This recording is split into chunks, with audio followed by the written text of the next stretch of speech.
E aí, galera, beleza?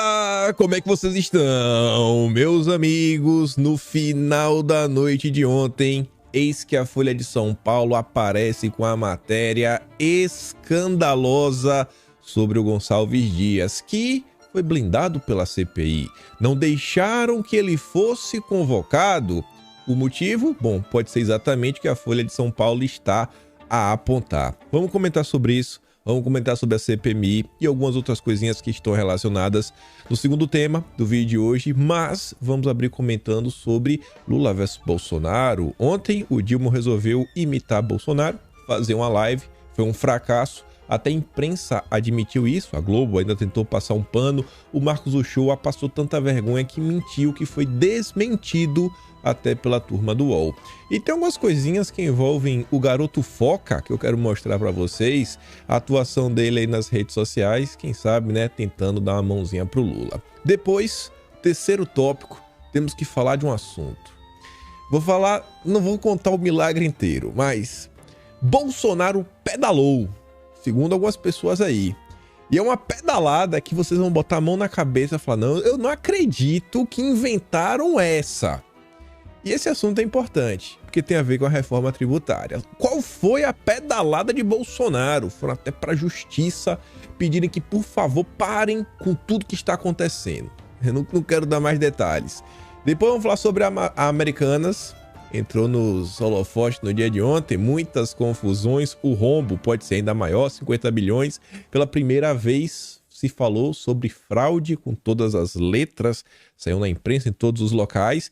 E eu quero mostrar algumas coisinhas extras para vocês e levantar algumas discussões que eu acho que estão extremamente pertinentes, ainda mais se vocês estão preocupados com algumas agendas, regulamentação do mercado de carbono, né, concessão de crédito, que eu acho que tem tudo a ver com essa questão da Americanas. E se der tempo, espero que dê para comentar sobre a Úrsula, ainda o que ela andou aprontando, e mais besteirinhas ali sobre a CPI das ONGs. Mas vamos lá.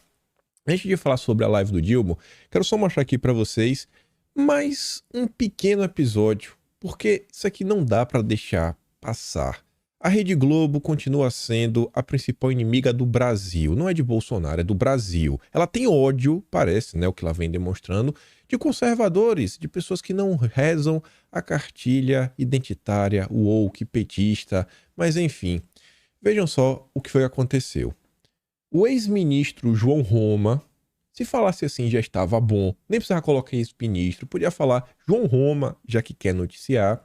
Ele ajudou uma velhinha que estava engasgando, ele fez aquela manobra que eu não sei o nome, né, que você dá um aperto na barriga, a pessoa cospe para fora, né, quando está entalada, e aí salvou o dia. Mas o que é que o Globo noticia? Ex-ministro faz manobra e salva a senhora engasgada em restaurante. Aí você vai assistir o vídeo, não tem nenhuma menção ao ministro, apenas o ex-ministro. Se você não conhece por fisionomia quem é João Roma, a notícia passa batida. E para não dizer que eu estou pegando demais no pé, eu trouxe aqui dois outros veículos da dita grande imprensa brasileira. Eu vou começar pelo Metrópolis, que é até passada de pano demais. Eu nem acho que precisava disso tudo. Ex-ministro de Bolsonaro, salva idosa que se engasgou em almoço, lá em Salvador. Já o Poder 360 fez uma matéria que também acho que ainda passou um pano que nem precisava. João Roma, ex-ministro de Bolsonaro, salva idosa de engasgo. Gente, não é que precise noticiar com Bolsonaro, sabe, para valorizar Bolsonaro, colocar Bolsonaro em evidência, mostrar que Bolsonaro está cercado por pessoas que têm, né, um resquício de humanidade, que o coração ainda bate. Não, é pelo menos citar o nome. Citar o nome que as pessoas... Pô, quem é esse ex-ministro? Ah, João Roma. Ah, beleza, entendi. Aí se a pessoa quiser associar a Bolsonaro, que ela faça. Se fosse um deslize, eu até entendia. Mas a Globo faz isso todo santo dia. Mas é todo santo dia, é dia sim, dia também. Tem que omitir tudo de bom que é feito por Bolsonaro, durante o governo Bolsonaro, qualquer pessoa ligada a ele. Não pode. Ele tem que ser visto como o filho do cramunhão vivendo na terra. Isso é um absurdo. Mas tudo bem. Não dá para esperar nada vindo do Plim Plim, mas sempre vou mostrar, porque ainda tem muita gente que está dormindo para essa situação que a gente vive no Brasil hoje. Mas vamos lá. O Dilma fez a live, foi um fracasso. Agora tem algumas coisinhas que vale a pena a gente comentar, até fazer uma comparação, uma reflexão sobre a era Bolsonaro. A UOL, inclusive, transmitiu a live, né? Negócio sensacional. Fala o seguinte: o Shoa, live do Lula vai ser bem diferente da versão tosca de Bolsonaro. Essa manchete eu não acho que é de todo errado, não. Mas vamos dar uma olhada em 2 parágrafos. O jornalista e apresentador das das novas lives presidenciais, o Marcos Uchoa, comentou em entrevista ao UOL News que a iniciativa de fazer as transmissões com o Dilma vem para ser uma conversa do mandatário com o povo, sem seguir roteiros. E mesmo com a cara de apresentação, o programa traz a qualidade e profissionalismo necessários, sem deixar de lado a ligação com o público. Em sua linguagem, mas se mostrando diferença da comunicação de Bolsonaro. Ainda na entrevista, o apresentador falou sobre a liberdade concedida para entrar nos mais diversos assuntos e afirmou que não vai puxar o saco do presidente. Antes de comentar seu primeiro parágrafo sobre apresentação, qualidade, profissionalismo, né, sem seguir roteiro, óbvio que teve, né, sem deixar de lado a ligação com o público, que eu acho que essa é a parte mais interessante, mas olhando ali sobre puxar saco. O Marcos Uchoa falou que ele não iria puxar saco. Bom, nem a Rede Globo consegue passar pano para isso. Formato, discurso, alcance. As diferenças e semelhanças entre as lives de Lula e Bolsonaro nas redes. Aí quando fala de conteúdo, diz o seguinte: no caso de Lula, em um ambiente controlado e sem perguntas incômodas, ou seja, o Marcos Uchoa não estava lá para pressionar. Ele estava lá para seguir um roteiro, estava lá para passar pano. E ele é tão cara de pau que mente, achando que as pessoas vão acreditar nele. Por quê? Porque ele é jornalista da Globo, foi por durante muitos anos, o que eu acho que não dá credibilidade para ninguém. Mas tudo bem. Agora falando sério, independente da baixa audiência, que realmente foi um fiasco, tem umas coisas que me doem. Me dói ver toda a estrutura que Bolsonaro poderia ter utilizado. Eu não tô falando de utilizar EBC, não. Botar pra salário no canal do EBC. Não, nada disso. Simplesmente, pessoal, ter um microfone decente. Eu não tô falando da imagem, nem do operador de cortes. Apenas um microfone decente. Quantas e quantas vezes eu não ouvia pessoas que eu ainda mantinha contato, lá da Bahia, por exemplo, amigos que não acompanhavam política assim, sabe, regularmente. Mas às vezes outra, quando alguém falava de live de Bolsonaro, chegava a comentar, pô, não dá pra assistir. Sabe, eu tento ligar, é um barulho tão grande assim às vezes, e muitas vezes isso acontecia. Uma das poucas vezes que a live, pelo menos a qualidade de áudio, tava bacana, foi quando o Carlos Bolsonaro tava lá em Brasília. Aí botaram lá uns microfones, né, etc, tudo mais. Eu nem digo de imagem, porque imagem, beleza, se não tiver boa. Agora, se você não consegue entender de forma clara o que a pessoa está falando, não fica um negócio muito bacana. E era coisa tão simples. Não é pra falar que era dinheiro, investimento. Pelo amor de Deus. Isso aí não, cara. Você vê como o entorno de Bolsonaro era um negócio que era um verdadeiro Deus nos acuda. Deus nos acuda. Muita gente, com certeza, próximo, tentando tirar uma lasquinha, procurando um espacinho, né? Pensando muitas vezes em si em primeiro lugar e coisas básicas para ajudar, assim, e que não é que ele estaria ajudando Bolsonaro. Eu vejo que a gente vai ouvindo muita coisa ao longo do tempo e que fica com aquele sentimento que as pessoas não conseguem entender que elas ajudarem Bolsonaro é estarem se autoajudando. Porque diversas pessoas só estavam em determinadas posições porque Bolsonaro era presidente. Mas não parecia não entender. E o ego muitas vezes falava mais alto, né? A Rádio Peão fala muita coisa. E muita coisa não é só a Rádio Peão, você acaba sabendo, mas não vamos ficar aqui falando fofoca. Apenas de reflexão. No final do dia, a força de Bolsonaro era ele, a simpatia dele e o apoio da população. E quem falar o contrário, irmão, a força de Bolsonaro era ele, suas próprias redes sociais e a população. Porque se tivesse que depender de outras pessoas, Jesus Cristo, viu? Mas vamos lá. A live foi um fiasco. Vou mostrar para vocês alguns números. Mas antes de mostrá-los, o Marcos Uchoa teve a cara de pau de falar que tinha 1,5 milhão de pessoas assistindo o Lula. E ele foi até desmentido pela Fabiola Cidral ao lado do Sakamoto. O Sakamoto não ia desmentir, né? Óbvio. Mas escuta isso daqui.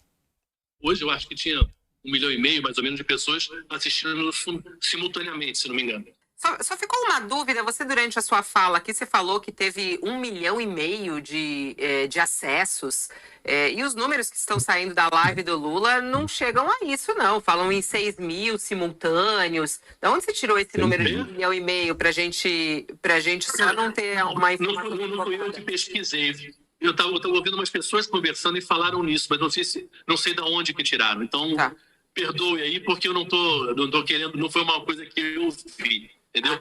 Eu acho que esses números podem chegar, ou números bons, vão chegar já no YouTube, quando as pessoas assistirem depois. A gente estava até assistindo simultaneamente. Né? Não houve lançamento, ninguém avisou que ia ter. A gente estava assistindo simultaneamente, isso. 4,5 simultâneo, mais ou menos, depois 6 mil. Então, só para a gente não também trazer esse esclarecimento. Duro, hein? Ser desmentido por um jornalista amigo passador de pano. Quão vergonhoso não é essa turma do desgoverno. Aqui alguns números, para não falar que apenas a Fabiola que está contestando ele sem nenhuma base. A Yara fez essa linda colagem. Do canal oficial do Dilma, na hora que ela bateu o print, 5.500 pessoas. No canal oficial do PT, 911. No canal da rede TVT, 41. No canal do Rony Teles, o YouTube aí de esquerda, querendo surfar, achando que ia pegar muito engajamento, a turma assistindo, ganhar uns views, 908.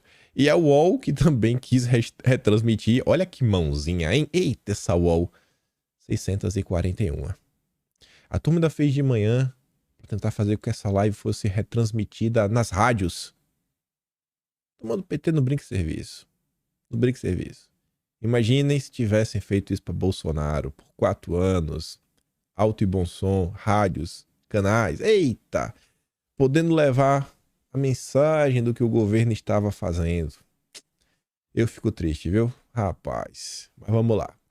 Diante do fiasco, o PT, que não aceita perder, muito menos a esquerda, tentaram entender e procurar algum culpado, né? Porque eles nunca erram.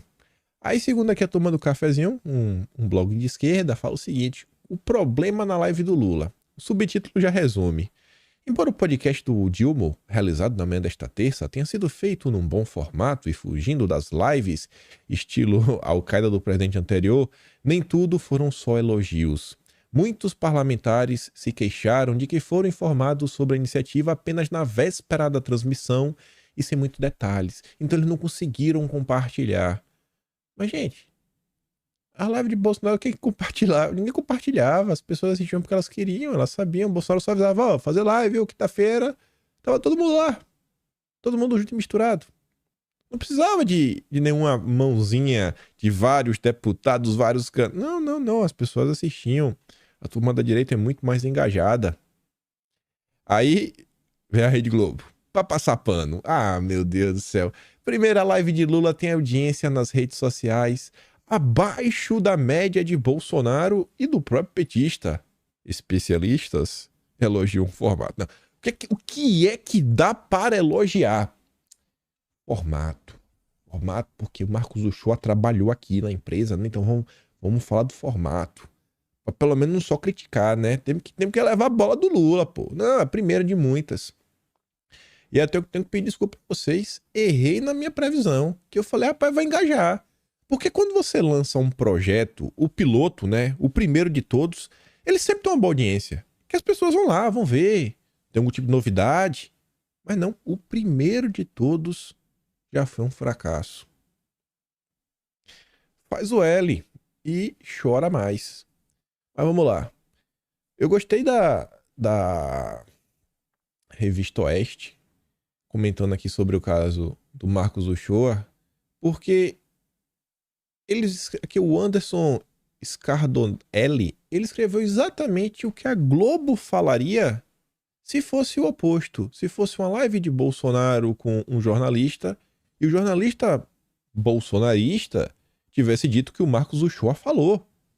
Jornalista ex-Globo espalha fake news sobre a audiência de videocast de Lula. Pronto, essa é uma descrição da realidade, do jeito que a Rede Globo faria. Em entrevista ao UOL, o show afirmou que a audiência do programa, acho que tinha 1,5 milhão de pessoas, mais ou menos, simultâneas, disse o jornalista. Ele, porém, foi confrontado pela apresentadora Fabiola Cidral, que falou em 6 mil acessos simultâneos ao videocast. Com isso, o ex-Globo recuou. Não foi eu que pesquisei, confidenciou. Eu estava ouvindo umas pessoas falarem isso. Não sei de onde que tiraram. Perdoem. Aí, falando de fake news, que eu acho que faz parte do contexto, o Foca tá lá revoltado no Twitter. Porque ele agora mente e ele tá tomando verificação. Ele tá mentindo, tá tomando verificação, uma atrás da outra. E ele tá nervoso. Aí, olha o que o Foca disse. A extrema-direita tomou conta da função de corrigir fake news no Twitter. Isso já é uma fake news, viu, Felipe? Inúmeros posts recebem correções erradas. Já o Chupetinha pode divulgar mentiras à vontade, que nada acontece, não tem correção. O post do Deltan mentindo, né? Até hoje não recebeu uma correção. E podem apostar. Esse post aqui receberá correção abaixo, dizendo que estou desinformando sobre o quão incrível é a ferramenta do Twitter. Nisso ele estava certo. Ele recebeu uma checagem. O algoritmo da ferramenta exige que contribuidores de diferentes perspectivas avaliem uma nota como útil antes dela ser publicada. O programa não usa a regra da maioria para evitar que um lado predomine sobre o outro. Está lá a fonte. Explicação de um dos desenvolvedores. Outra fonte. A ferramenta da nota de comunidade, ela funciona mais ou menos assim. O Twitter ele consegue identificar perfis e meio que agrupá-los em bolhas, né, em alguns clusters.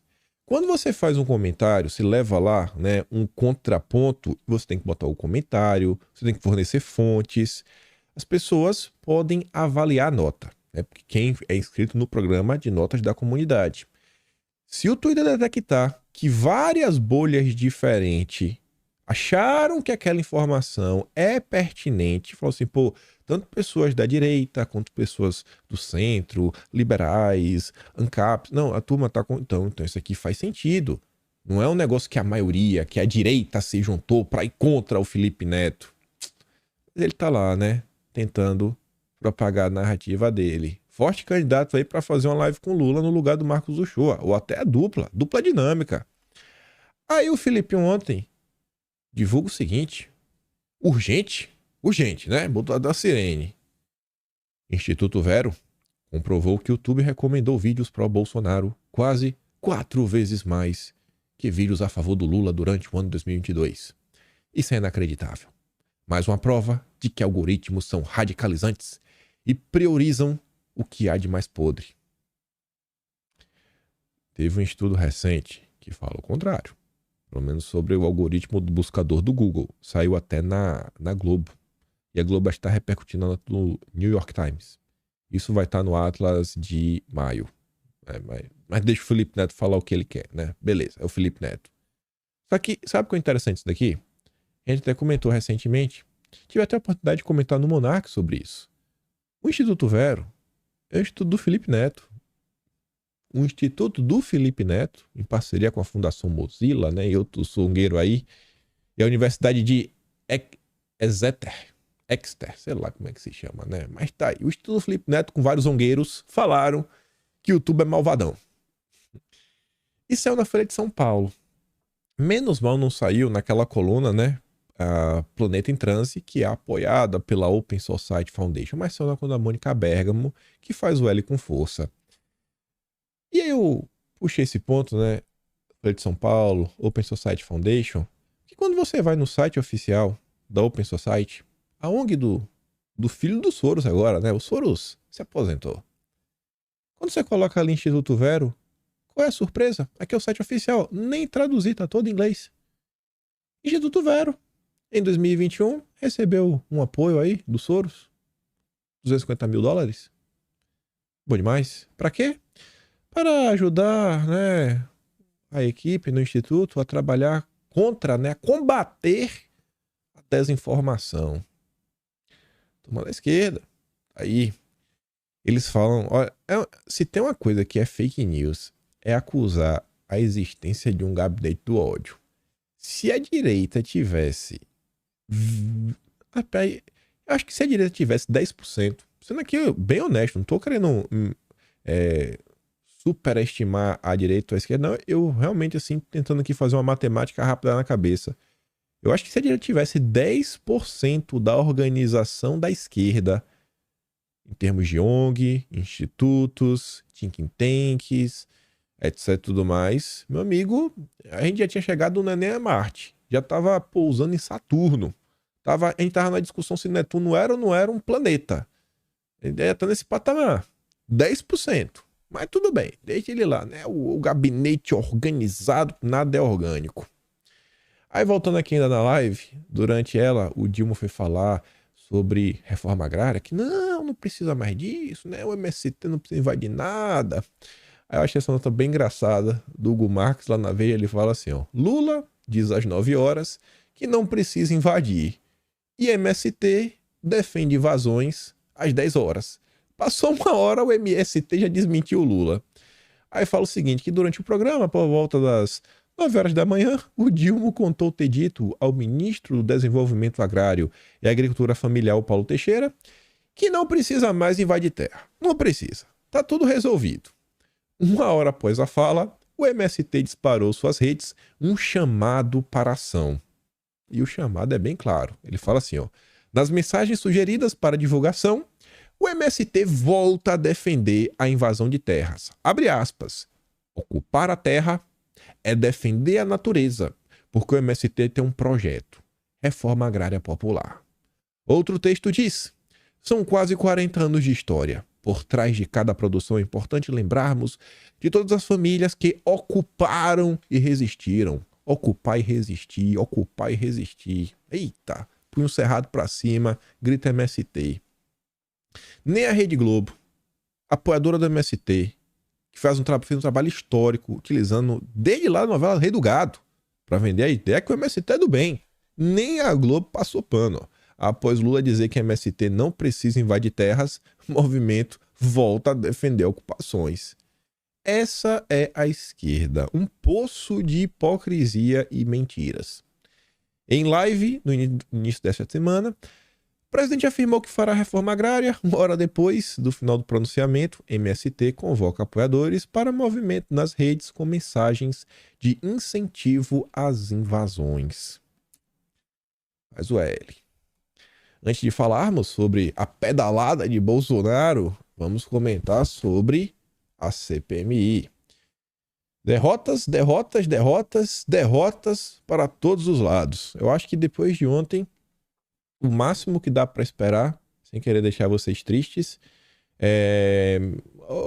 assim, durante o depoimento dos convocados, que possivelmente serão todos ligados de alguma forma, né, no entorno ali de Bolsonaro, porque só foi isso que chamaram, a possibilidade é que durante esse depoimento, alguém da esquerda fale algum tipo de absurdo, algum governista fale algum tipo de absurdo, ou algum deputado da direita consiga extrair alguma fala bem interessante. Porque depois de tudo que aconteceu, inclusive depois do que foi revelado sobre o Gonçalves Dias, o que já tinha sido revelado até ontem, não a matéria do final da noite, que a gente vai comentar sobre ela. Depois de tudo, os governistas blindaram o Gonçalves Dias e blindaram todas as pessoas ligadas ao Lula. Não chamou ninguém. E vai ser assim, gente, até o fim. Pode chorar, pode espernear, não vai mudar. Eu vi um comentário que eu acho que é pertinente. Os deputados que propuseram a CPI, que trabalharam por ela sair do papel, eles deveriam ter pensado na possibilidade, como é que eles iam fazer para articular, para obter maioria, ou pelo menos uma quantidade que tivesse como ter jogo. Foi 11 a 20, né? 20 para a turma do Lula contra 11 da oposição, turma da direita. Então, eles me mataram no peito, falaram o que ia fazer, falam lá que o governo tá querendo esconder uma coisa ou outra, mas o governo tomou conta, né? Então, cabe também uma crítica, uma autocrítica dos deputados, pensar. É o que às vezes eu falo, a direita sabe onde ela quer chegar, a direita queria chegar onde? É bem fácil de entender. Pô, queremos averiguar todos esses pontos aqui que estão estranhos, obscuros, em torno da atuação das forças de segurança pública e algumas outras coisas, alguns ministérios também, que poderiam, quem sabe, ter ajudado. Era assim. A turma achou que ia conseguir chegar nessa localidade subindo no carro chamado CPMI. As coisas não foram bem assim. Então, os deputados precisam ser cobrados sobre isso também. Não dá para só deixar de lado. Falar que só foram surpreendidos, porque eles estão lá, né? Eles têm acesso aos líderes partidários. Muita gente está aqui de fora, está olhando uma coisa ou outra. Quando saiu a nomeação do Arthur Maia, são as falas dele, eu até falei, vai botando aqui na pilha, não se empolga, né? Vai botando aqui mais... Eu tava falando exatamente assim, vai botando mais um aí na pilha das notícias que vem saindo. E aí você vê, né? A CPMI, após Gonçalves Dias não ser convocado, o presidente da comissão reclama da falta de personagens centrais. Eu nem me aparenta ser um cara ruim mesmo, assim, o Arthur Maia, tipo um Elisiane Gama, tipo um Randolfo Rodrigues. Parece que por ele realmente é chamado. Mas o presidente não escolhe, ele pode botar o requerimento. Tem que ter maioria. Nisso ele meio que não tá errado. Agora, em termos da atuação dele enquanto presidente na frente da comissão, não sei se vocês assistiram, mas se tem uma coisa que o Arthur Maia não tem, é pulso. O Randolph tava fazendo o que queria. Se o Randolph mandasse ele levantar e sair, era capaz do Randolph presidir a sessão. Foi absurdo. Mas tudo bem, né? Aí ele fala assim, as informações, desde que tenham algum vínculo de conexão com o que estamos trabalhando, com o que estamos investigando, deveriam todas serem aprovadas. O PT vai aprovar só porque faz sentido, só porque tem lógica? Ô, deputado, que vergonha, viu? Deveriam todas terem sido aprovadas. Depois ele repete de novo. Maia é próximo do Arthur Lira e tem sinalizado ora ao governo, ora à oposição. Acho também que os personagens principais que estão nessa discussão também deveriam ter o requerimento de convocação aprovados. E, obviamente, ele está falando pelo menos do Gonçalves Dias. Aí depois ele foi pro Twitter, né? Ontem de tarde, para comentar aí sobre algumas coisas. Coisa tá feia. Aí ele fala assim, como presidente da CPMI, sou responsável por pautar os requerimentos. Mas quem decide pela aprovação ou rejeição é o plenário. Registro o que considero ruim para a credibilidade dos trabalhos, a rejeição de requerimentos para ouvir pessoas que estão no centro dos episódios de 8 de janeiro. Tá, beleza, você registrou, deputado. Agora trabalha aí, irmão. Trabalhe então para que a sua opinião também avance. Você enquanto deputado, você enquanto aí, né, o chapa do Arthur Lira, com certeza tem um poder aí de tentar dar uma influenciadazinha. Aí eu fui olhar os comentários. Esses aqui foram os 3 primeiros comentários em ordem que apareceram para mim. A Elisa diz o seguinte: com todo respeito, deputado, quem presidiu a sessão foi o Randolph. Totalmente desorganizada. Foi minha mesma percepção. Acabei de falar isso. É inadmissível a seletividade implantada na comissão. Não querem a verdade, querem construir uma narrativa. Triste para o Brasil e mais triste ainda para o parlamento. O PC News fala o seguinte: deputado, que pena sua atuação, facilmente substituída por qualquer dispositivo de inteligência artificial, já que o senso de justiça inerente aos seres humanos foi totalmente ignorado e o senhor mais pareceu um robô teleguiado pelo senador do PSOL. Triste fim para um político. E fala mais besteiras.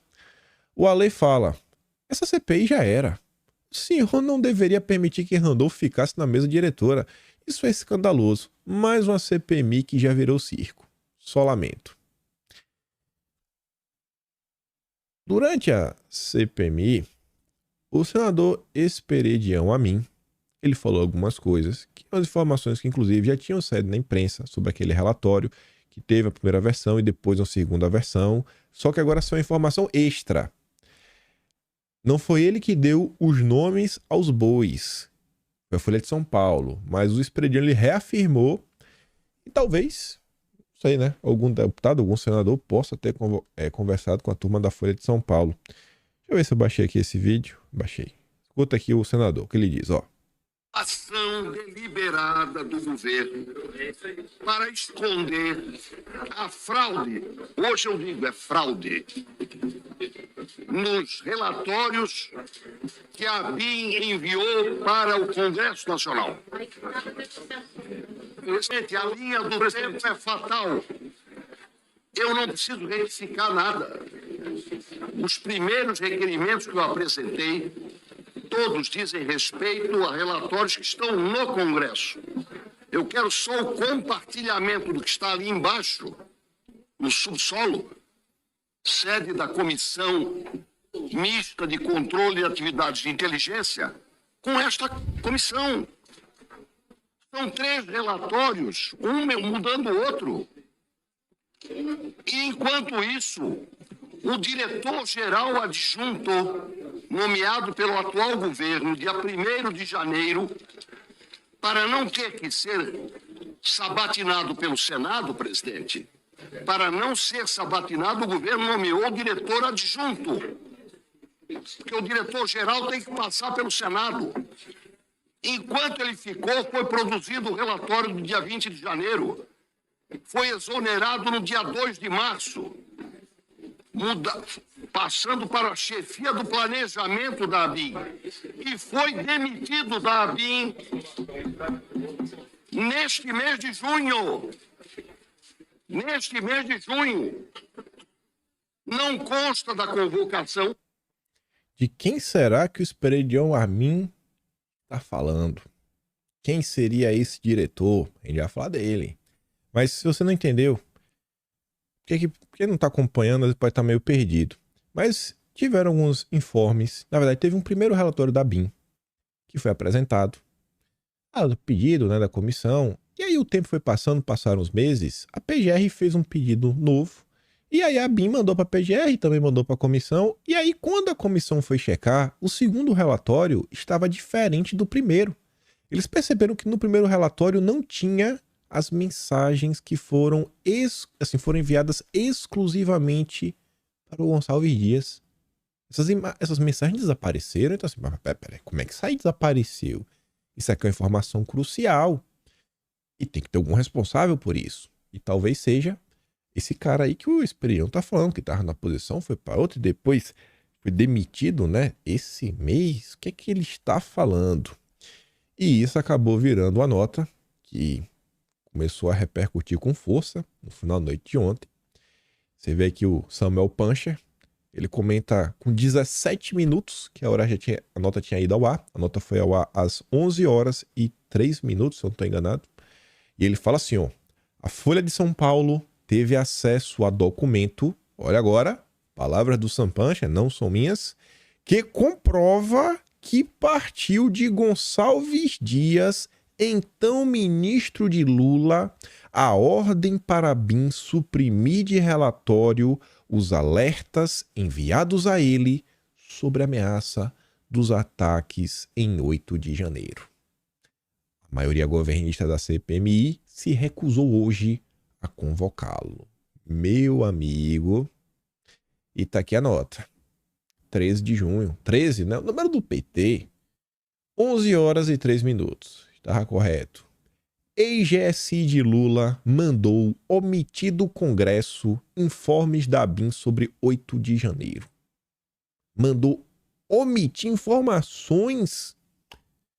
Complicado, hein, Gonçalves Dias? Tá ali, ó. Partiu do Gonçalves Dias a ordem para a direção da ABIN suprimir de relatório entregue ao Congresso Nacional os alertas enviados a ele sobre a ameaça de ataques em 8 de janeiro. A CCAI, que é a comissão que o Esperedion Amin está falando, que é a Comissão de Atividade de Controle de Inteligência, ela tinha feito um pedido e aí o GSI encaminhou ao Congresso um documento com informes de inteligência disparados pela ABIN entre os dias 2 e 8 de janeiro, uma primeira versão. Eles mandaram isso aqui inicialmente em 20 de janeiro. Aí, ó, a relação enviada à comissão no dia 20 de janeiro continha mensagens dirigidas a diferentes órgãos pelo WhatsApp. Não apresentava, porém, os informes que tinham sido enviados, segundo a agência, diretamente para o Gonçalves Dias, nome pelo qual o general é conhecido. A Folha de São Paulo apurou que o general mandou omitir esses informes de uma minuta submetida previamente a ele, sob o argumento de que essa troca de informações não ocorreu por canais oficiais. Mas peraí, Gonçalves Dias, como assim? Se as informações que estavam no relatório que chegou foram de grupos de WhatsApp e você também recebeu no WhatsApp, Qual é a sua justificativa? Ele tem um argumento lá, mas vamos dar uma olhada. Ó. A existência de alertas produzidos e encaminhados diretamente a G. Dias foi revelada pela Folha. A gente comentou deve ter umas 2 semanas. A agência era chefiada à época pelo oficial de inteligência Saulo Moura de Cunha. E eu creio ser esse cidadão que o Esperidião Amin está falando, que estava na posição, ficou ali na do adjunto, na posição de diretor-geral, foi promovido e nesse mês, né, junho, foi demitido. Ele deixou o posto em março e passou a ocupar um cargo do próprio GSI a partir de abril, durante a gestão de Gonçalves Dias. E aí foi ele que pediu demissão. Não é que ele foi demitido, não. Ele pediu demissão, né? Exoneração, no dia 1º de junho. Os alertas enviados ao então ministro só chegaram ao Congresso no mês passado, por meio de um novo relatório da BIM, esses com os informes que, segundo a agência, foram disparados diretamente para o Gonçalves Dias. A diferença entre as 2 versões dos relatórios foi revelada pelo jornal O Globo e confirmada pela Folha de São Paulo. No total, 11 alertas enviados a Gonçalves Dias foram suprimidos do primeiro documento. E, pessoal, isso daqui, inclusive, coloca em xeque o depoimento do Gonçalves Dias à Polícia Federal. Ainda que a CPMI não questione, não o convoque, eu não acredito que não exista nada que os nossos deputados possam fazer. Não é possível que não exista nada que não possa dar uma cutucadinha no Ministério Público, na PGR, porque assim, você mostra o que a imprensa está noticiando, você está com um documento oficial, você não é com um, você está com 2 da BIM, mostrando que existiu uma omissão de uma informação crítica e que essa informação pode colocar em xeque o depoimento do Gonçalves Dias para a Polícia Federal. Eu acho que é bem complicado. Eu não acredito que não tem nada que os nossos deputados não possam fazer. Pelo amor de Deus. O primeiro pedido de informações ao GSI foi feito em 9 de janeiro pelo então presidente do CCAI, o Esperidião Amin. Em resposta, a ABIN elaborou uma planilha com os informes distribuídos pela agência por WhatsApp. A Folha apurou que, ao receber essa minuta, né, dá uma olhada, deixa eu ver se esse material aqui da ABIN tá de boa, né? O Gonçalves já deu um bizu, né, ele determinou que o relatório encaminhado ao Congresso contivesse apenas as informações distribuídas em grupos. Aquele recebeu no WhatsApp privado, ele não pode. Tratados como canais oficiais da BIM desde o governo Bolsonaro. Essa decisão competia ao general. Ele tinha esse poder. Por quê? Uma vez que a lei instituiu o chamado SISBIN, que é o Sistema Brasileiro de Inteligência, documentos sobre as atividades e assuntos de inteligência que são produzidos pela ABIN somente podem ser fornecidos às autoridades pelo chefe do GSI. Então é ele que fornece no final do dia. A planilha completa ficou nos arquivos da agência de inteligência. E aí o Gonçalves Dias saiu, entrou outro cara, a turma achou que ia ficar por isso e talvez não contaram com a chance da PGR fazer uma nova solicitação. E aí azedou. A reportagem apurou que o segundo documento foi entregue à CCAI de forma espontânea pela direção atual da BIM depois que a PGR solicitou os informes publicados pela Folha em março. Aí deu assim, na inocência. Ô, rapaz. O envio do segundo compilado, portanto, se deu quando o Gonçalves Dias já tinha sido exonerado pelo Lula. Eita, o Gonçalves Dias deve estar em casa nessa hora, falando, meu Deus do céu, né? Na época dos ataques e da entrega do primeiro relatório, a agência estava sob o comando de Saulo Moura da Cunha. Existia um requerimento para convocar o Saulo Moura da Cunha. Tu acha que os governistas, a turma do Randolph, da Lisiane Gama, tu acha que eles votaram para aprovar? Não, não votou. Foi um dos nomes que eles rejeitaram o convite. Indicado por Lula como diretor adjunto até a sabatina do Senado. Em 13 de abril, ele foi convidado por G. Dias para a chefia da Assessoria Especial de Planejamento e Assuntos Estratégicos do GSI. Alvo de pedidos de convocação para depor a CPI do 8 de janeiro, Moura entregou seu cargo em 1º de junho. Questionado pela reportagem sobre qual teria sido a orientação de G. Dias para o envio de informações ao Congresso, o Moura, que é servidor de carreira da BIM, alegou restrições legais. Não posso falar. Obrigado pelas perguntas, mas por razões legais não posso me manifestar sobre questões relacionadas à atividade de inteligência. Não posso falar porque as informações que chegaram no celular do G. Dias não estavam no relatório. É segredo de Estado. James Bond não pode revelar onde é que James Bond está, né? Ela é espião, a turma aqui é espionagem secreta. Meu Deus do céu. É rir pra não chorar, tá acontecendo diante dos nossos olhos. E, assim, gente, se isso daqui saísse na Rede Globo, ele seria convocado. Porque a população brasileira iria comentar, mas não vai sair. Infelizmente, essa discussão que a gente tem na internet, e é por isso que às vezes eu falo pra vocês que eu tenho noção da minha insignificância, ainda somos uma bolha pequena. Somos uma bolha pequena. Não é que só quem acompanha a política está na internet. A turma que não está acompanha pouco, não acompanha de perto, nem sempre está sabendo de tudo que está acontecendo. Eu acho que se você pegar a turma que acompanha a política sendo muito bondoso, mas muito bondoso, Brasil inteiro, esquerda e direita, 20 milhões de pessoas, vai sendo muito bondoso. E falando isso daí com base nos números dos canais. Muito bondoso, mas muito, com muita fé, muita alegria. 20 milhões de pessoas, que eu acho que é demais. Eu chutaria umas 10, 12.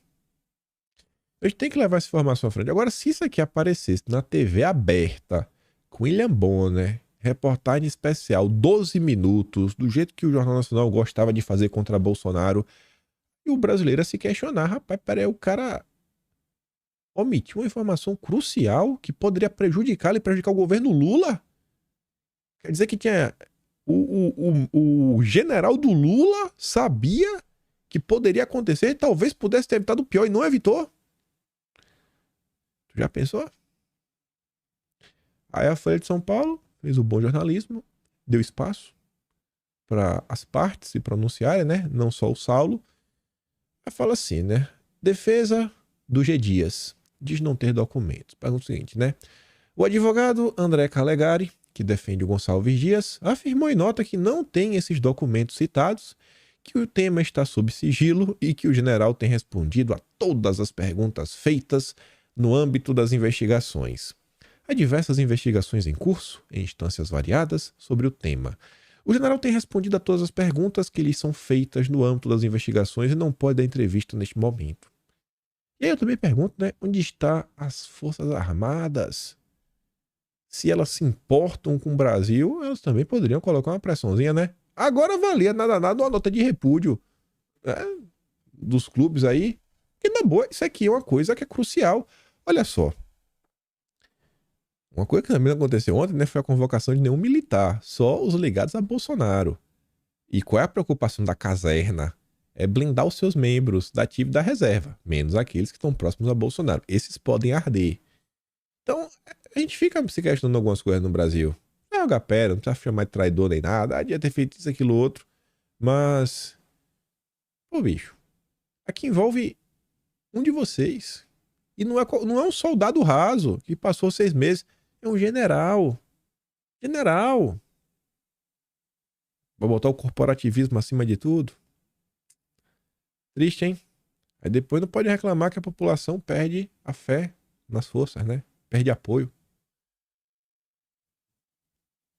Isso daqui, eu vi alguém falando, eu acho que foi um deputado, mas eu rodei e não lembro se alguém comentou. Eu não sei se eu vi um tweet, mas pra mim é a explicação desse caso. Uma coisa que os governistas aprovaram foi isso daqui, ó. Parlamentares aprovam pedido de acesso à quebra de sigilo de salários de Bolsonaro, Cid Torres. Veja a lista. A Polícia Federal ainda precisa responder aos pedidos da CPI e ainda não há garantia que a comissão terá o compartilhamento das informações. E por quê? Eles não já aprovaram o requerimento? A Polícia Federal pode negar? Em tese pode. Eu duvido que a Polícia Federal atual vá negar, mas tudo bem. Os dados solicitados pelo colegiado dizem respeito à Operação Venire, que apura, né, a confusão do cartão de Bolsonaro. O cartão se tomou não, né? O que é que isso tem a ver com o dia 8? Nada. Mas estão pedindo. Estão pedindo não, porque pode ter, né, no meio dessas mensagens algo do dia 8. Aí vai fazer aquela phishing expedition, sai olhando por tudo, para um lado e para outro, para um lado e para outro, para cima, para baixo, etc, tudo mais. Aí no meio desse processo, aí que foi o que eu vi na internet, eu falei, rapaz, qual a chance de terem aprovado esse requerimento só para pegar essas mensagens e no primeiro momento vazar para Globo, vazar para o Metrópolis, só para gerar mais desgaste para Bolsonaro, alguma fala fora de contexto, alguma fala truncada? É a mesma coisa todo santo dia. Infelizmente, o PL só tem 3 deputados lá. Mais uma vez, em uma fala extremamente correta, pertinente, mas infelizmente não basta estar certo, porque se tivesse, tinha dado certo, né? O Ramagem explicou assim de forma tão didática, gente, por A mais B, sem lacrar em momento nenhum, sem ofender, sem precisar de ironia, mostrando, ó, com relação ao... oh, meu Deus do céu. Não é estatuto, não é requerimento, meu Deus do céu. O regulamento, né? Nossa. Mas enfim, vamos falar regulamento, né? Pegou o regulamento de como as coisas funcionam, botou debaixo do braço, né? Falou aqui, ó, com base nesse artigo, não pode fazer isso, com base nisso, não pode fazer isso, com base nisso, não pode fazer isso, não pode fazer isso, não pode fazer isso. Então eu tô pedindo isso, por causa disso e disso. Eu falei, pô, se tivéssemos mais deputados assim, com esse perfil, mais trabalho, mais conhecimento, menos lacração, a coisa estaria melhor. Mas, querendo ou não, se a gente olha 10 anos para trás, em 2014, a gente não tinha nem 10 deputados de direita. Nem 10 a gente tinha. Então, graças a Deus, ainda que não tenhamos vários deputados, não só o Ramagem, outro que eu também faço questão de destacar durante a comissão de ontem, teve um trabalho assim bem interessante também, foi o Felipe Barros. Sem lacração, falou sobre diversos pontos, falou sobre essas questões desses requerimentos que estão sendo apresentados. Eu não vou dar play nos vídeos, porque esses são longos, mas vou mandar para vocês lá no Telegram. Peço que assistam. Vejam que tipo de deputados vocês preferem. Os que ficam lacrando ou estão lá trabalhando, comentando de forma pertinente o assunto. Qual tem mais chance de prosperar? Felizmente, no final do dia, como a gente está numa comissão dessa, né, é no voto. Então, por mais que eles apontassem todos os empecilhos, né, as deslizadas da turminha governista, não tinha muita coisa que podia entrar em campo. E vamos falar da pedalada de Bolsonaro. Pedalou. Agora não é mais presidente, né? Não vai poder tomar impeachment. Gente, o Brasil não é para amadores. Ontem, o Globo comenta que ativistas pedem mais tempo para negociar com a União em ação que visa anular meta climática. Olha a manchete. Aí você fala, o que tem a ver com a pedalada de Bolsonaro? Tu vai ver agora. Integrante dos movimentos Engaja Mundo e o Fridays for Future Brasil, encabeçado pela Greta. Eu falei, é muita coincidência. É exatamente o movimento que estrelou, foi o primeiro episódio, o episódio piloto, na verdade a matéria pilota da Folha de São Paulo, quando ela fechou a parceria com Soros. Beleza, né? Pediram à Justiça Federal em São Paulo que prorrogue por 90 dias a suspensão de um processo contra a União que visa anular a meta climática brasileira no Acordo de Paris durante alterações feitas no governo Jair Bolsonaro. Lá vai Bolsonaro mexendo na meta. Mexeu na meta. O pedido ocorre após Lula afirmar no Dia Mundial do Meio Ambiente que faria as devidas correções na medida que reduziu as metas de corte de emissões de gases do efeito estufa do país. Especialistas apontam que houve uma espécie de pedalada climática por parte de Bolsonaro. Bolsonaro fez uma pedalada climática. Se ele vai chegar, seu amigo isentão, de esquerda no trabalho, que não acompanha, ele fala, rapaz, agora não dá pra defender mais. Porque não é só a Dilma que pedalou não, bicho. Bolsonaro também pedalou. Mas sabe que foi uma pedalada climática. Aí ridiculariza o cara, mostrando, isso daí é a esquerda. Isso é o que vocês defendem. Quando eu li essa nota, e mais uma vez eu pude constatar que estamos lidando com ongueiros internacionais, eu só consegui lembrar de uma matéria que eu trouxe, acabou sendo um dossiê de alguma coisa que eu ouvi em algum lugar, e aí eu mostrei para vocês, e eu fui procurar depois, né, e achei uma nota sobre isso, que foi o Fernando Henrique Cardoso, em 1995, quando ele foi em Bruxelas, dessa vez Bruxelas veio ao Brasil, com a Úrsula, Em 95, o Brasil foi a Bruxelas, né, o Fernando Henrique Cardoso. E aí ele falou para as ONGs que estavam preocupadas com o Brasil, com diversas coisas, falou, não, é hora agora de começarmos o neogovernismo. É uma nova forma de governo. Vocês, né, as NGOs, né, porque são as ONGs, né, na verdade as ONG também, depende se está falando em português ou em inglês, mas vamos botar ONG, ONGs, né? Ele falava que são organizações neogovernamentais.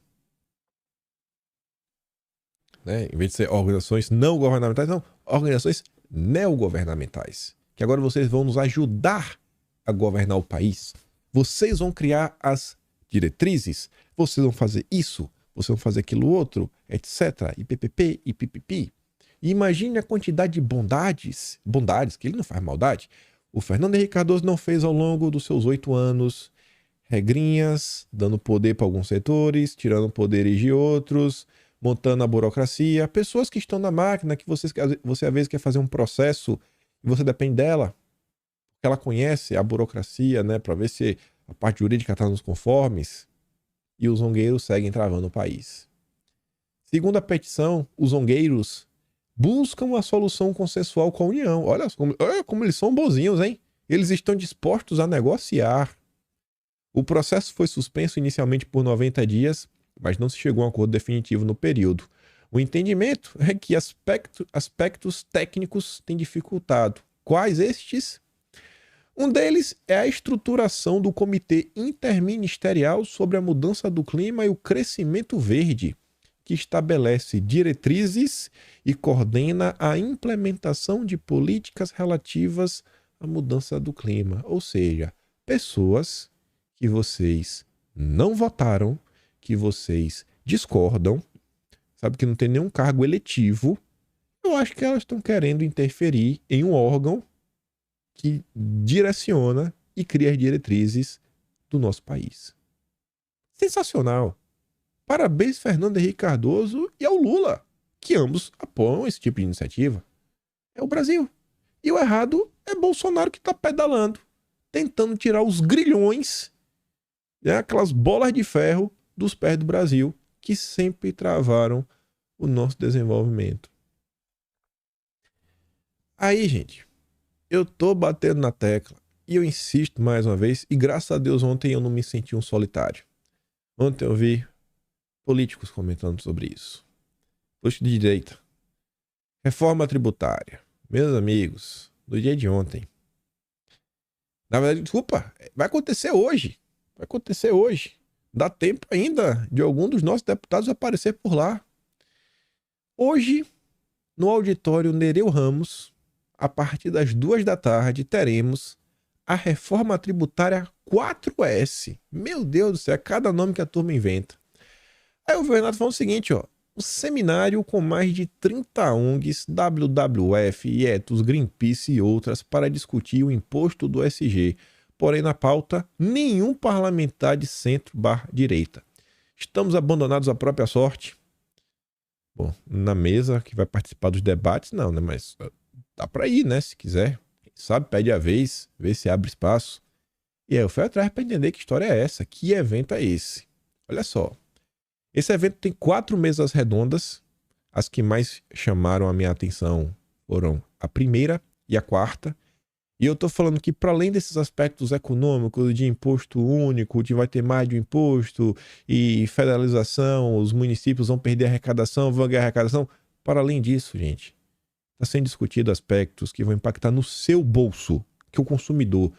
Esquece por hora o governo municipal, o governo estadual, o governo federal, quanto eles vão arrecadar de imposto. Pensa no seu bolso. Seu bolso. Tá lá. Reforma tributária 4S. Convidados. Abertura, 2 da tarde. Moderação, Marina Esteves, Instituto Etos. Ongueiro. A primeira mesa. Começa às 2 da tarde, vai até às 3. Reforma tributária saudável.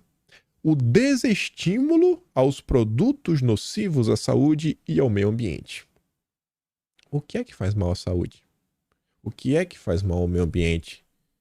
Com certeza são as coisas que a ciência do Átila Yamarino diz que faz bem e faz mal. Quem que vai estar nessa mesa de discussão? Lá da ACT, Paula Jones, Maria del Carmen Molina, diretora do Departamento de Análise Epidemiológica e Vigilância de Doenças Transmissíveis da ENTE, do Ministério da Saúde, e a Jandira Fegali, do PCdoB. Só a nata. A quarta mesa está prevista para começar às 5 da tarde, é sobre a reforma tributária sustentável.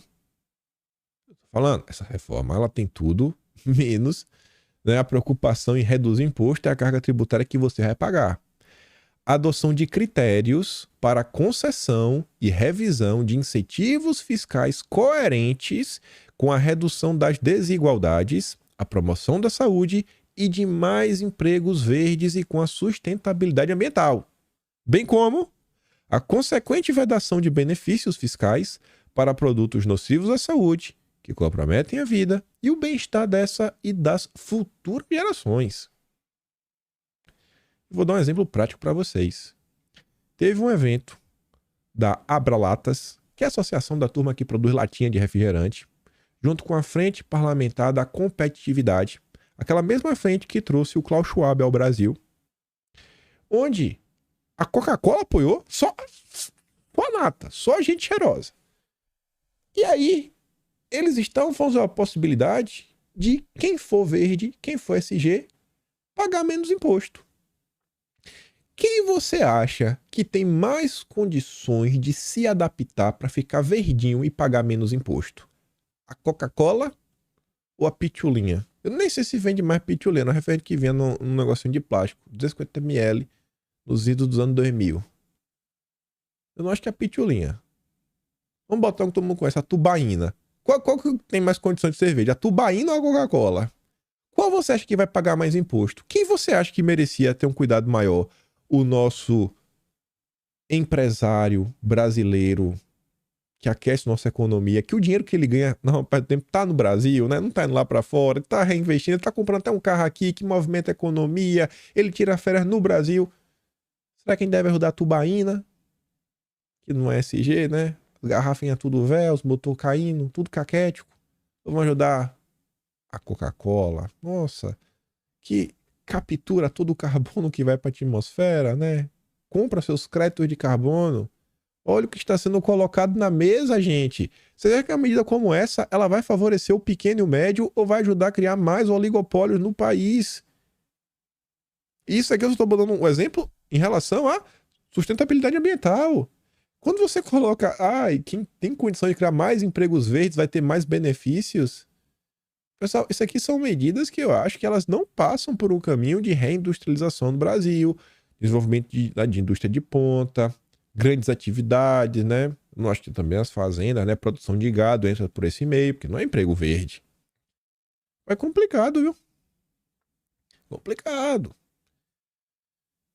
Aí quem vai estar nesse debate, né? Instituto de Democracia e Sustentabilidade. Não é isso da Marina? Tô até na dúvida agora, viu?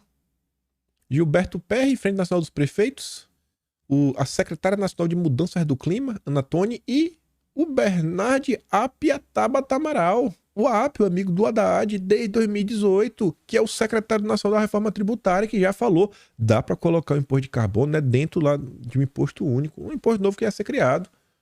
Olha o que está sendo discutido. Gente, olha só, temos 100 deputados no PL, 99 para ser exato.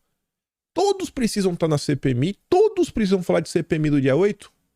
Não pode um tantinho para o CPMI do dia 8, não pode um tantinho para a CPI da MST, não pode ter ali uns 2, 3. Nesse debate da reforma tributária, parece que a turma só vai onde está o like. Esse assunto aqui vai impactar na vida de todo mundo. Eu não vou cansar de falar dele porque eu acho que as pessoas precisam discutir. Eu não estou morando no Brasil mais, mas minha família está. Eu não quero ver minha família pagando mais imposto, eu não quero ver meus amigos que moram no Brasil pagando mais imposto. Se um dia eu voltar para o Brasil, eu não quero pagar mais imposto. Fora as questões ligadas a controle, os freios que vão colocar no país. Aí eu fui tentar entender como essa palestra surgiu. Isso veio a partir de um requerimento do deputado Zé Silva, que eu não sei de qual é o partido, nem fui olhar, para não ficar tomando ainda mais raiva. Ele pediu a criação da virada sustentável. Agora estamos no meio de junho, né? Fazer uns eventos. Aí nesse escopo da virada sustentável, ele colocou aqui a capa do requerimento, né? Quando você bota nessa palestra dessa reforma tributária 4S. Aí o Zé Silva fala o seguinte, ó. Ele pede para a realização de audiência pública no âmbito desta comissão de legislação participativa a realização da virada sustentável com a promoção de eventos nos mais diversos espaços da casa serem realizados durante o mês de junho, o mês do meio ambiente.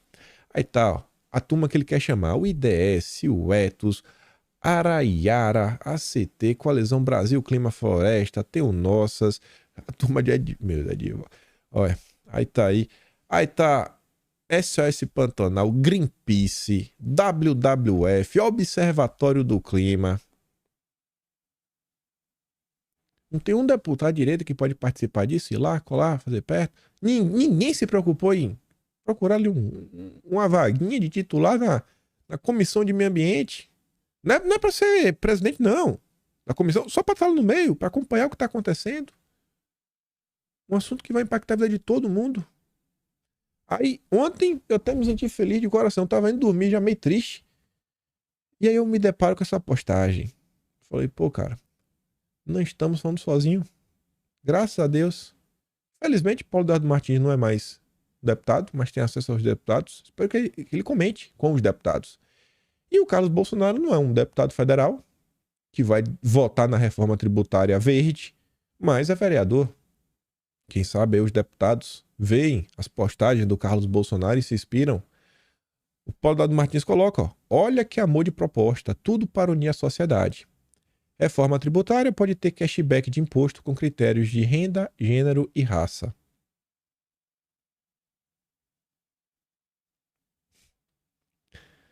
Tá vendo aí, né? Quem que você acha que vai pagar mais imposto? Com base nisso? Quem que você acha que não vai pagar imposto nenhum, ou muito menos, com base nesses 3 critérios? Com base nos últimos 2 critérios, principalmente. E aí o Carlos Bolsonaro falou o seguinte, ó, a pauta SG não trata apenas da tal agenda verde, mas também de cotas e direcionamento de como se complementam atendendo oligopólios, utilizando o politicamente correto. Jamais olhando para os mais necessitados, mas para os grupos alvo de manipulação e seu aumento de uso para perpetuação de poder e ganho de muito mais dinheiro em detrimento de inocentes satisfeitos com migalhas e ilusões. É isso que está acontecendo. Putz, grila. E aí tem um caso das Americanas que eu queria comentar só umas besteirinhas muito rápido.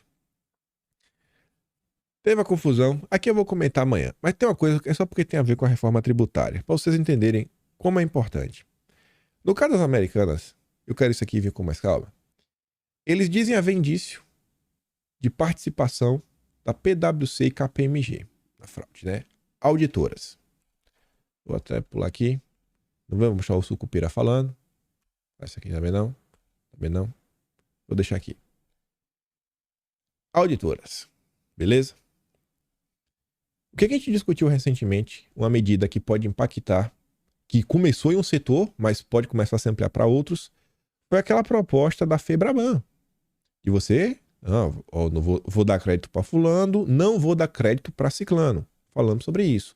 Que vai na mesma linha da lei europeia, né? A due diligence. Você tem que ter todo um compliance, toda uma cadeia de produção transparente, que você consiga identificar as falhas e isso, aquilo, outro. E como que você identifica essas falhas? Através de auditorias. Só que você não faz uma auditoria interna porque é sua própria empresa, né? Então, quem que vai confiar? Tu tá se auto-investigando? Aí é meio complicado, né? É tipo falar o seguinte, não, o PT vai investigar o PT. Tu confia? Não. Então, você tem que ter um auditor externo. Quem são os auditores externos super famosos que temos aí no mundo, etc. tudo mais? A KPMG, PwC. E o que a gente está vendo é uma empresa que estava listada na B3, cheia de regras de compliance, de SG, disso, daquilo, outro, né? Que tem o coisa que olha ali com lupa. A gente está vendo que as auditorias externas, elas falharam. E aí a gente tá vendo a Febraban no Brasil tomar uma medida que ela é baseada em compliance. A gente tá vendo que as maiores auditoras do mundo ligadas à compliance, elas podem mentir. Então a gente começa a questionar até onde essas auditorias, até onde esse compliance, né? Até onde isso realmente funciona para alguma coisa ou não um jogo de cartas marcadas? E aí, o que é que eu quero falar com vocês? Tá tendo a CPI das Americanas. E aí eu volto pro ponto. Temos 99 deputados no PL. A turma da direita é menor. Será que não podia ter um na CPI das Americanas? Porque ao final da CPI você tem um relatório. E normalmente o relatório ele aponta para uma direção. Você pode apontar para uma direção para começar a questionar esses mecanismos que estão avançando no país em torno de compliance e transparência, em torno de auditorias, né, para provar que você na sua rede, né, você é um cara bonito, bacana, cheiroso, que você não compra carne de locais de mata, sei lá, não tem um carimbinho. Então você pode questionar utilizando isso. Então, dentro da CPI das Americanas é uma possibilidade. Óbvio que nem tudo é assim tão simples, mas é um caminho que você poderia ter utilizado, não sei se ainda tem alguém lá, para você começar a construir algo assim. E você começar a questionar essas medidas draconianas que já estão sendo tomadas contra o agronegócio, contra o produtor rural, que aparentemente, né, é por um bem maior, mas a gente sabendo como é o Brasil, a gente fica se questionando, né? Será que realmente isso vai acontecer? Aí, além dessa situação das Americanas, vocês devem estar acompanhando a situação das discussões da Blaze. Confusão! Renato botou essa imagem aqui, ó. Que tem um banco, né? Que é o banco aí que você... Tem as transações da Blaze, né? A Blaze utiliza esse banco para fazer pagamentos, etc, tudo mais. A Blaze não paga ela, né? Ela tem que utilizar um banco. Qualquer pessoa usa um banco, né? Para transferir dinheiro entre pessoas, etc, tudo mais. E tá ali, Banco Genial. Ele falou, rapaz, o Banco Genial recebe todas as transações financeiras, né? Da Blaze. O Renato diz, perguntas. Para onde vai o dinheiro que a Blaze recebe? Quem movimenta essa conta? O movimento desta conta que os influenciadores receberam e têm recebido? Quem recebeu e quanto recebeu? Por que o compliance do banco não questiona a Blaze sobre as denúncias que a empresa tem sofrido? Por que ainda não há nenhum tipo de questionamento do Banco Central ao Banco Genial sobre a atividade da empresa no Brasil? Por que o Ministério Público ainda não questionou o Banco Genial e a Blaze? Por que não existe uma CPI da Blaze? Aí pega tudo isso, pega o caso das Americanas, pega a reforma tributária e a gente encerra com essa nota. Governo Lula fecha cerco ao agronegócio que depreda o meio ambiente. E aí, assim, não tem como apoiar. Se está comprovado que o cara está destruindo o meio ambiente de forma ilegal, aí, irmão, aí não dá. Aí não dá mesmo. E a nota fala o seguinte, que o IBAMA assinou um acordo com o Banco Central, que ele vai fornecer os seus dados, né, de quem está descumprindo regras, quem está destruindo o meio ambiente, o Banco Central saber, e aí na hora de conceder o empréstimo, vai negar na fonte. Ó, esse cara tá negado, porque esse cara aqui tocou fogo em terra que não era dele, que ele fez isso, que ele invadiu, ele não respeitou o limite legal, beleza. Aí são as regras, aí tá no jogo claro. E tá ali, o Banco Central vai fazer isso. E lá na frente, o cara cabeludo, né, o cara do IBAMA, o Agostinho, fala assim, ó, o sistema financeiro tem regras de compliance, os bancos são signatários do Pacto do Equador de Sustentabilidade, os bancos têm agenda ESG. Eu quero mostrar isso daqui porque quando querem trabalhar, eles trabalham. Tivemos o caso da Americanas. Estamos vendo aí o caso da Blaze. Cadê o senhor Roberto Campos Neto? Com aquele sorrisinho dele de liberal, descarado, que adora fazer, né? Não fazer um inventário das emissões de carbono do Banco Central. Cadê o Roberto Campos Neto para falar sobre isso? Ficar se defendendo do PT por causa do juros, isso é fácil. E a Blaze Campos Neto? Bora trabalhar, irmão. E a Febraban? Então, olha o Brasil, gente. Olha as ferramentas que a turma tem na mão. E você tem problema. Tava conversando com algumas pessoas, elas me mostrando assim alguns relatos de pessoas como essa. Você fala, pô, mas o cara é desavisado, o cara foi besta. Até meu pai tem um ditado, chapéu de otário é marreta, ele botou dinheiro na Blaze porque quis. Criança pequena, a gente não tenta tapar as quinas? A gente não tenta tampar as tomadas para a criança pequena não botar o dedo? Eu sei que é maior de idade, mas eu sou cristão. Acho que é a maior parte de vocês também. Cristão católico, crente em Jesus Cristo, para mim tá no mesmo barco. E mesmo que na vida também, mas pensa no Brasil. A gente não deve se importar com isso? Com o sofrimento das pessoas? O que está acontecendo? Tentar melhorar a vida das pessoas? A política também não é sobre isso? Não é para cobrar, para a gente tentar proteger nossos irmãozinhos ao redor do Brasil? Na boa, perder na CPMI é de boa, o cara aceita, etc, tudo mais. Agora tem coisa que acontece que eu olho para um lado, olho para o outro e me pergunto, cadê a preocupação com o povo brasileiro? Pensa, tem tanta coisa acontecendo e que você pode aproveitar para ajudar outros setores. Enfim, falei demais. Depois eu comento com esse caso das Americanas da com calma, uma coisa da Úrsula, que até conecta com isso daqui também. Mas vocês estão vendo, tem vários caminhos de atuação.